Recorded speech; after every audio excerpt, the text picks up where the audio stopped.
Murakoze cyane abakurikiye Karosi TV, abantu benshi mwari mumaze iminsi mwibaza muti ese uriya mukozi w'Imana aboneka hehe, ariko kugeza uyu munsi mwoye kugira impungenge kuko yabashyiriyeho urubuga mushobora kujya mukurikiranaho ubuhamya cyangwa se ijambo ry'Imana, ibintu byinshi bigiye bitandukanye byazajya biba inyunganizi mu rugendo buri muntu wese agafashwa.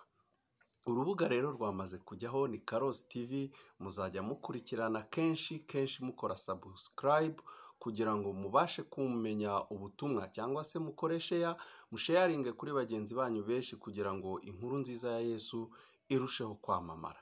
Muramubona rero ni umukozi w'Imana, Imana ihagurukije muri iki gihe. Uyu munsi yavuze ngo hari ubutumwa bwiza afitiye abakunzi biwe. Karibu Karosi, turagira ngo utangire usuhuza abantu, Imana iguhe umugisha.